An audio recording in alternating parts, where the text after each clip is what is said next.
perkenalkan kami dari kelompok 4 akan mempresentasikan materi manajemen keuangan tentang penilaian saham.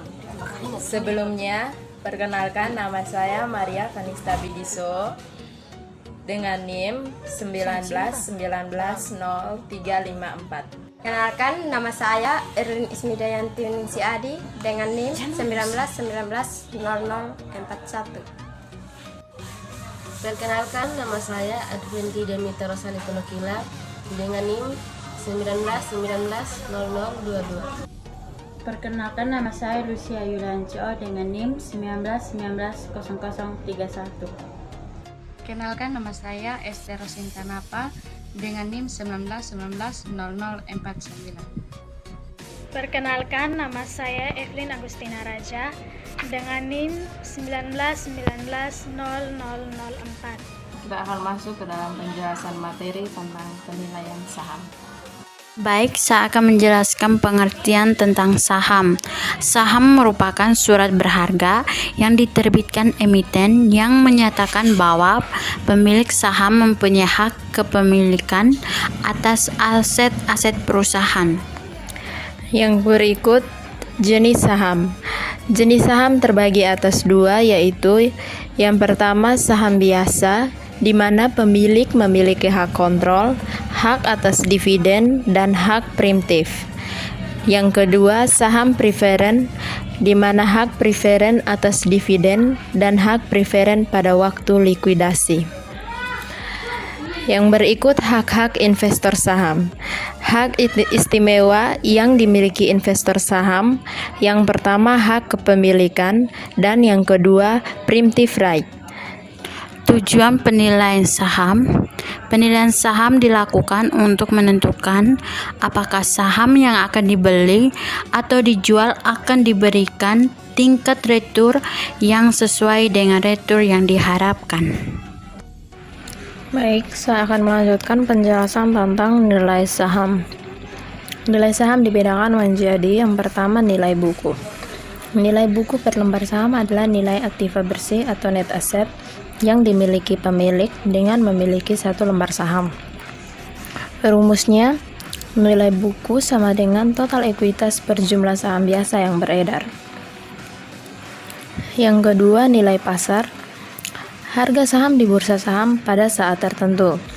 Nilai pasar ditentukan oleh permintaan dan penawaran saham yang bersangkutan di pasar bursa. Yang ketiga, nilai intrinsik, yaitu nilai sebenarnya atau seharusnya dari suatu saham. Calon investor menghitung nilai intrinsik saham untuk memutuskan strategi investasinya. Jika nilai pasar lebih dari nilai intrinsik, maka overvalued ke nilai jual. Jika nilai pasar kurang dari nilai intrinsik, maka undervalued ke nilai beli. Baik, saya akan melanjutkan analisis fundamental. Tahapan proses analisis top down ada 3. Yang pertama analisis ekonomi dan pasar modal, yang kedua analisis industri, yang ketiga analisis perusahaan.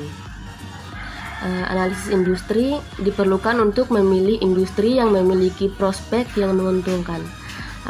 Yang pertama, daur hidup industri atau dikaitkan dengan nilai penjualan. Tahap permulaan ke tahap pertumbuhan, ke tahap kedewasaan, terus ke tahap stabil dan ke tahap penurunan.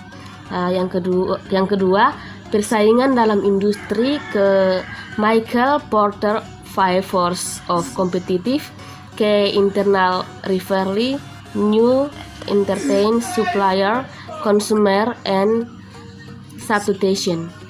Baik, saya akan melanjutkan materi tentang analisis perusahaan. Ada 2 pendekatan dalam analisis fundamental. Yang pertama, present value approach.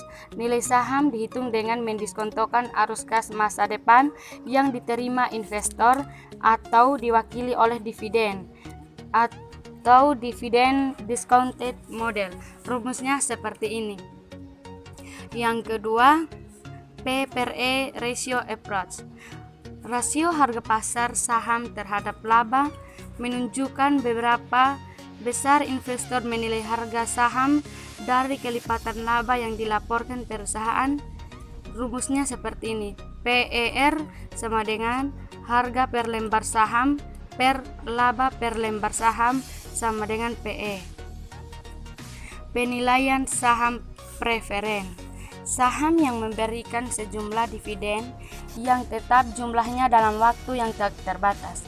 Penilaian saham preferen merupakan suatu perpetuitas karena saham preferen tidak mempunyai tanggal jatuh tempo.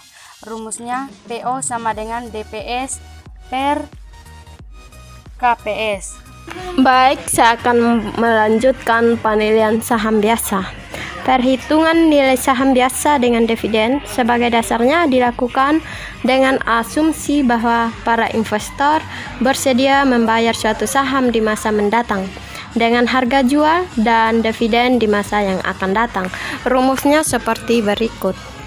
Penilaian saham biasa ada 3 model pertumbuhan dividen. Asumsi bahwa jika saham dimiliki selamanya, yang biasanya dipakai sebagai model penilaian saham berbasis MDD. Yang pertama, model pertumbuhan 0. Yang kedua, model pertumbuhan konstan. Yang ketiga, model pertumbuhan tidak konstan. Baik, yang berikut itu waran biasanya memiliki suatu opsi yang dikeluarkan oleh suatu perusahaan yang memberikan hak kepada pemegangnya untuk membeli sejumlah lembar saham pada harga yang ditentukan.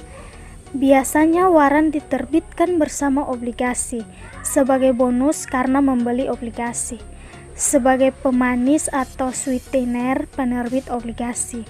Yang berikut itu right issue. Biasanya para pemegang saham mempunyai hak option untuk membeli sejumlah saham baru. Setiap pemegang saham mempunyai satu right untuk setiap lembar saham yang dimiliki. Apabila pemegang saham tidak ingin membeli tambahan saham baru, maka ia bisa menjual rights-nya ke orang yang mau membeli saham tersebut. Sekian dan terima kasih.